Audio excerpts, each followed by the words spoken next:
안녕하세요. 외국고 학생들. 오늘은 사람의 물질 대사의 생명활동과 에너지 중에서 세포호흡과 소화, 순환에 대해서 학습하도록 하겠습니다. 교재는 44쪽부터 45쪽에 해당합니다. 일단 다음부터 넘어갈게요. 자, 우리가 음식을 먹죠. 오늘 아침 또는 점심, 저녁 무엇을 먹었나요? 선생님 오늘 아침에 우리 애기가 먹고 남긴 빵이랑 우유랑 커피를 먹었네요. 자, 이렇게 우리가 음식을 섭취하는 이유가 무엇일까요? 음식을 섭취하는 이유는 당연히 에너지를 얻기 위해서 음식을 섭취합니다. 그런데 우리가 먹은 탄수화물, 단백질, 지방은 분자의 크기가 너무 크기 때문에 세포 안으로 들어갈 수가 없어요. 우리 몸에서 에너지를 내는 기관은 세포 안에 있는 미토콘드리아에서 주로 일어나는데 이 영양소들이 미토콘드리아까지 흡수되려면 굉장히 작은 분자로 쪼개져야 됩니다. 그래서 굉장히 작은 분자로 쪼개는 과정을 우리는 소화라고 하고요.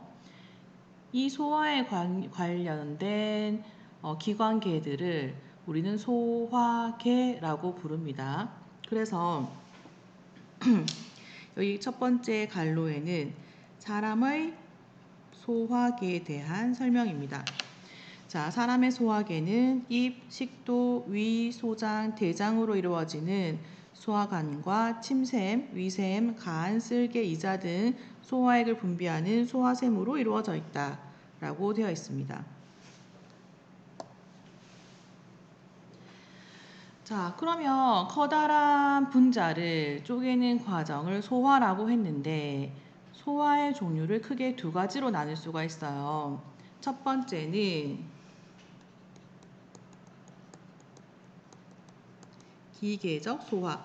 자, 기계적 소화는 물질의 성질은 바뀌지 않고 크기만 작게 만드는 과정을 얘기합니다. 그래서 이빨로 으깨는 거, 혀로 썩는 거, 위장기관이 연도운도로 섞이는 거 이런 것들을 다 포함하고요.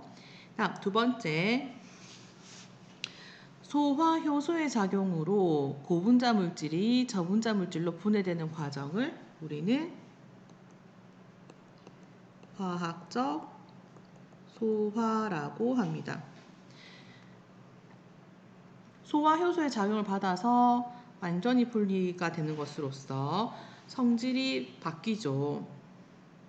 대표적인 게 여기 있네요. 자, 녹말이. 자, 이에 의해서 기계적 소화가 일어납니다. 그러면 크기가 작아진 녹말이죠. 화학적으로 변화가 없어요. 그런데 소화효소 아밀레이스에 의해서 분해가 되면 엿당이라는 작은 분자가 되면서 화학적으로 완전 다른 물질이 되는 거죠. 자, 이것을 기계적 소화와 화학적 소화라고 설명을 합니다. 자, 그러면 우리가 에너지를 얻기 위해서 먹는 영양소가 크게 세 가지가 있어서 우리는 그것을 3대 영양소라고 부르고요. 3대 영양소의 종류는 탄수화물, 단백질, 지방 요 세 가지가 있습니다. 자, 이 세 가지가 우리 몸에서 주 에너지원들로 되겠죠.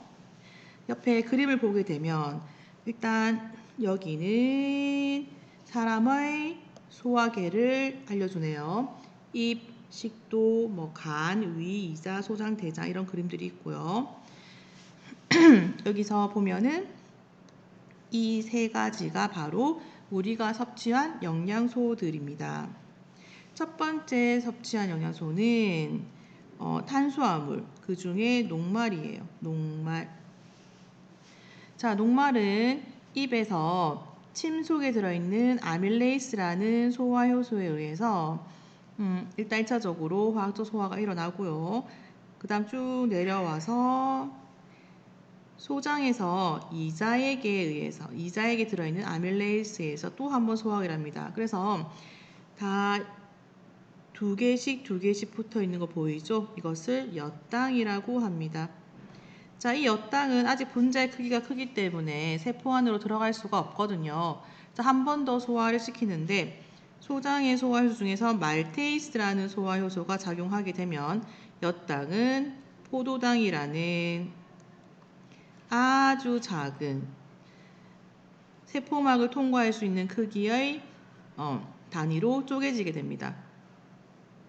이해했습니까? 자, 그 다음 두 번째 단백질입니다. 자, 단백질은 입에서는 화학적 소화가 일어나지 않고요.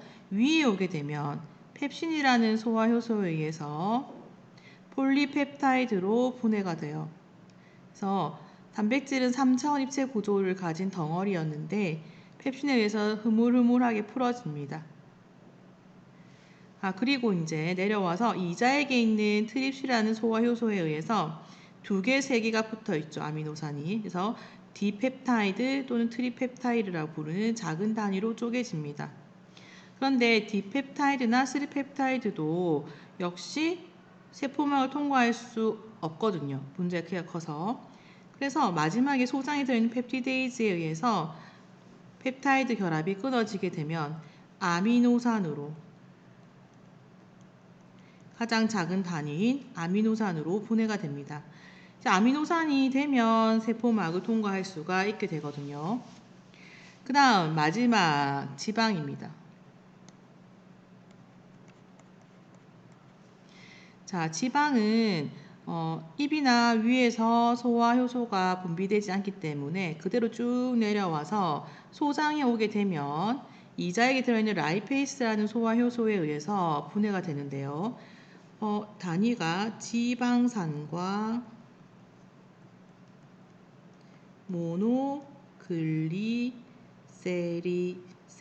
모노글리세리드라는 형태로 쪼개집니다. 그래서 지방산과 모노글리세리드 요거 하나가 모노글리세리드고 요게 지방산이거든요. 자, 이렇게 되면 최종적으로 세포막으로 흡수될 수 있는 사이즈로 이렇게 쪼개진 거죠. 이 과정이 소화입니다. 그래서 소화란 무엇인가 라고 이제 설명을 어떻게 해야 될지 알겠어요? 소화란 네, 우리가 섭취한 영양소를 세포막을 통과할 수 있는 크기로 또는 세포 안으로 흡수할 수 있는 크기로 분해하는 과정을 소화라고 합니다. 소화에 대해서 잘 이해했습니까? 자, 그러면 이렇게 영양소를 분해를 해서 포도당, 아미노산, 지방산과 모노글리세리드라는 가장 작은 단위로 소화를 시켰어요. 최종적으로 소화가 일어나서 마무리된 장소는 어디죠? 바로 소장입니다. 소장. 분해했으면 이제 어떻게 해야 됩니까? 흡수해야 되겠지. 그래서 이 흡수하는 장소가 바로 소장에 있어요. 소장. 다음 페이지 넘어갈게요. 자, 책에는 44쪽의 제일 밑에 그림과 동일합니다. 자, 여기 보면은 소장의 한 부분을 잘랐어요. 소장은 원래 구불구불하게 생겼고 그 표면마저도 구불구불하고 그 표면이 또 구불구불한 소장의 융털로 덮여 있습니다. 자, 여기 융털로 덮여 있으니까 어떤 효과가 있을까? 이걸 쫙쫙쫙쫙 다 펴면은 테니스 코트만한 면적이 나온다고 해요. 다시 말하면 표면적을 넓혀서 흡수율을 높인다라고 설명을 할 수가 있네요. 자, 그러면은 이 조그만 거 한 개를 확대해서 본 게 바로 이 위의 그림입니다. 이게 바로 소장의 융털입니다.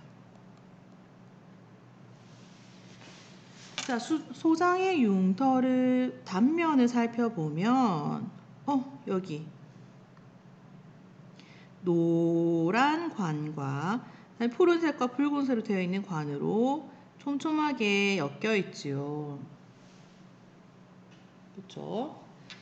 자, 여기 위에 있는 그림에 여기는 빨간색과 파란색의 관을 연결해 놓은 겁니다. 자, 밑에는 노란색 관을 연결해 놓은 거예요. 자, 이렇게 빨갛고 파랗고 이렇게 촘촘하게 있는 것은 모세혈관입니다.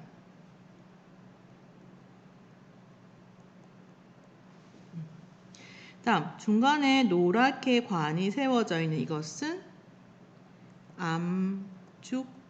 암죽관입니다. 자, 교재에 있죠? 체크하면 됩니다. 자, 모세혈관과 암죽관으로 나뉘어져 있어요. 이렇게 나눠져 있다는 것은 뭔가 기능이 나뉘어졌다는 것을 의미하겠죠. 그래서 모세혈관은 어떤 물질이 흡수되냐면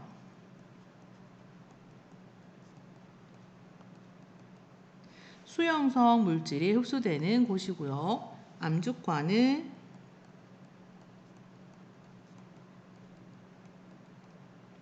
지용성 물질이 흡수되는 곳입니다. 수용성 물질의 대표적인 예가 포도당과 아미노산 그리고 수용성 비타민. 지용성 물질의 대표적인 예가 지방산과 모노글리세리드.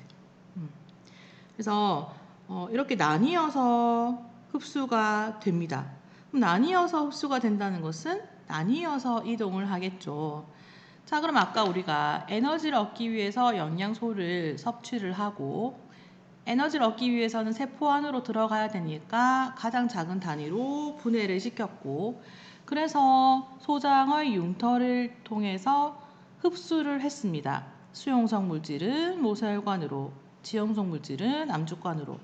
그러면 흡수를 했으면 어디로 가야 될까요? 온몸의 세포에게 전달이 돼야 되는데 그것은 자연스럽게 흘러가는 일이 아니라 우리 몸 안에 있는 펌프, 심장의 힘을 얻어서 온몸으로 전파가 되죠. 그래서 이렇게 흡수한 물질들은 결국 심장으로 이동을 하게 됩니다. 자, 책에 44쪽의 그림에 있습니다. 선생님도 같이 가져왔죠. 여기가 소장이죠, 소장. 소장이고 여기 파란 것은 림프관이에요. 림프관. 자, 림프관은 암죽관이 원래 림프관이었거든요. 암죽관은 림프관인데 안에 지용성 물질이 들어있어서 끈적끈적한 암죽처럼 보여서 암죽관이라 부르고요. 실제로 림프관에 연결되어 있습니다. 그래서 소장에서 흡수된 지용성 물질은 림프관을 따라서 이렇게 이동을 해서 가슴 림프관을 지나서 빗장 및 정맥을 따라서 심장으로 들어갑니다. 상대 정맥을 따라서 심장으로 들어갑니다. 그러고 나서 온몸으로 펌프 나가겠죠. 그 다음에 수용성 영양소는 모세혈관으로 흡수되어서 이제 혈액을 따라서 이동합니다. 여기 간문맥은 간으로 가는 혈관입니다. 소장에서 간으로 가는 이 짧은 혈관을 우리는 간문맥이라고 불러요. 간문맥을 따서 일단 간을 먼저 거친 다음에 간정맥을 거치고 그다음에 하대정맥을 거쳐서 심장으로 들어갑니다. 그러면 심장에서 결국에는 수용성 물질과 지용성 물질이 섞이겠죠? 섞여서 펌프에 의해서 대동맥으로 뿜 하고 나가면 온몸에 전달이 될 겁니다. 이해했습니까? 네. 자, 그러면 이제 방금 심장으로 물질을 이동했는데 결국에는 우리 몸에 있는 다양한 물질들을 운반해주는 기관계가 필요하죠. 그게 뭘까? 다음 장 넘어갈게요. 교과서가 아니라 교재는 45쪽입니다. 네, 순환계입니다. 순환계란 심장, 혈액, 혈관으로 구성되어 있고요. 우리 몸의 물질들을 전체적으로 운반을 해주는 핵심적인 역할을 하는 거죠. 중심적인 역할을 하는 겁니다. 일단 여기 보면 심장을 한번 볼까요? 여기 심장이 있네요. 심장. 자, 심장은 크게 4개의 구획으로 나눠져 있는데요. 여기 우심실, 여기 좌심실, 여기 우심방, 여기는 좌심방. 혈액이 들어오는 것은 심방이고 혈액이 밖으로 나가기 위해 준비하는 곳은 심실입니다. 그렇죠?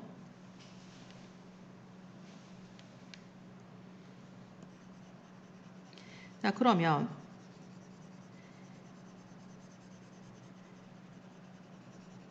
혈액순환은 우리는 크게 2가지로 나누어 설명을 할 수가 있는데요. 폐와 연결되어 있는 순환은 폐순환이라고 하고 온몸과 연결되어 있는 순환은 대순환이라고 합니다. 그래서 책에 있습니다. 폐순환과 온몸순환, 돈체순환 나누었죠. 일단 폐순환부터 살펴볼게요. 폐순환의 시작은 우심실입니다. 우심실. 우심실에서 동맥을 따라서 폐로 혈액이 나가죠. 심장에서 혈액이 나가는 관을 우리는 동맥이라고 부르는데 여기서 폐로 나가기 때문에 얘의 이름은 폐동맥입니다. 자, 폐에 가서 기체 교환이 일어나겠죠. 그래서 기체 교환이 일어난 이 혈액이 다시 심장으로 들어옵니다. 이 심장으로 들어온 혈관의 이름은 폐정맥. 자, 폐정맥에서 들어온 혈액은 좌심실로 가게 되죠. 그래서 우심실, 폐동맥, 폐포의 모세혈관, 그다음 폐정맥, 그다음 좌심방. 이 순환 자체가 이제 폐순환입니다. 그러면은 폐로 가서 혈액이 이산화탄소를 내보내고 산소를 받아들여서 동맥혈이 돼서 돌아왔죠. 그럼 다시 이제 온몸으로 이동하는 겁니다. 출발지는 좌심실. 자, 좌심실에서 어디로 갑니까? 쭉 따라서 여기 지금 혈관이 나갈 때, 혈액이 나갈 때 동맥이랑 연결되어 있는데 온몸으로 가는 혈관이니까 대동맥. 대동맥을 따라서 온몸의 조직세포에 다 전달을 하고 다시 돌아옵니다. 여기도 마찬가지죠. 대동맥. 다시 돌아오게 되면 대정맥을 따라서 다시 돌아오게 되고요. 그 다음에 도달하는 것은 우심방입니다. 그럼 대순환의 과정은 좌심실, 대동맥, 온몸의 조직세포, 다음 대정맥, 우심방 이렇게 마무리가 됩니다. 지금 책에 폐순환과 체순환을 잘 정리를 했으니까 읽어보고 꼼꼼하게 정리를 하도록 합니다.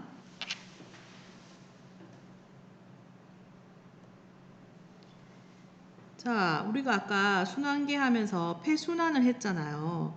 폐순환이 굉장히 중요한 이유는 우리 몸에서 기체 교환이 일어나야 되기 때문이에요.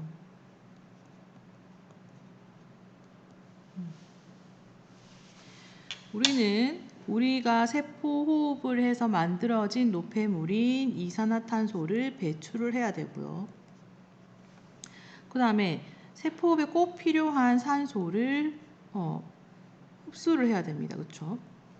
그래서 이것이 일어나는 일단 1차적인 장소는 바로 어디? 폐, 호흡계인 폐. 가장 기본 단위는 폐포입니다. 자, 지금 이 그림은 호흡계의 구조이고 비강, 인두, 후두, 기관, 폐, 기관지 그리고 폐포까지 설명을 할 수가 있네요. 자, 여기서 보게 되면 폐포는 이렇게 동글동글동글동글동글한 구조를 가지고 있어요. 폐포. 그래서 이것도 역시 동글동글한 구조를 가짐으로써 표면적이 굉장히 많아지겠죠. 그러면 물질의 교환이 기체 교환의 효율이 높아지겠죠. 그래서 그런 효과가 있습니다. 자, 그리고 이 바깥에 둘러싸고 있는 혈관은 모세혈관이죠. 모세혈관입니다. 그리고 이제 심장에서 폐로 오는 혈액은 이산화탄소가 많겠죠. 그렇죠? 심장에서 오는 혈액은 폐 동맥을 따라서 올 것이고, 그 다음 폐를 거쳐서 심장으로 갈 때는 폐정맥을 거쳐서 심장으로 갈 거예요. 그래서 이 구조를 이해할 수 있겠습니까? 그래서 폐동맥에 들어있는 혈액의 성분은 정맥혈입니다. 다음 기체 교환이 일어나고 나서 다시 심장으로 돌아가는 폐정맥에 들어있는 혈액의 성분은 동맥혈입니다. 그래서 정맥혈과 동맥혈은 혈액의 이름인데, 정맥혈은 산소의 분압이 낮고 이산화탄소의 분압이 높은 혈액을 말하고요. 동맥혈은 산소의 분압이 높고 이산화탄소의 분압이 낮은 혈액을 설명합니다. 그래서 이산화탄소가 많은 혈액이 폐포로 와서 이산화탄소는 밖으로 배출하고 산소를 받아들이면 다시 동맥혈이 되는 거죠. 동맥혈이 되어서 심장으로 돌아가게 됩니다.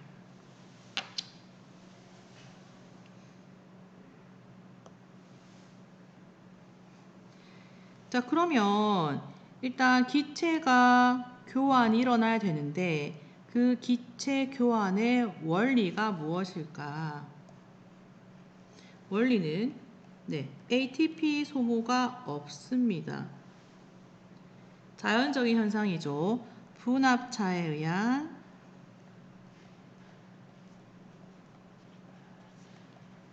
확산입니다. 분압차에 의한 확산. 자, 우리가 확산은 에너지가 소비되지 않는 자연스러운 현상인 거라는 걸 알고 있죠. 농도가 높은 곳에서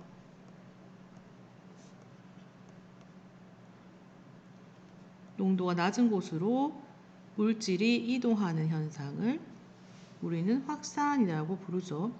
분압차는 기체에 대한 얘기인데요.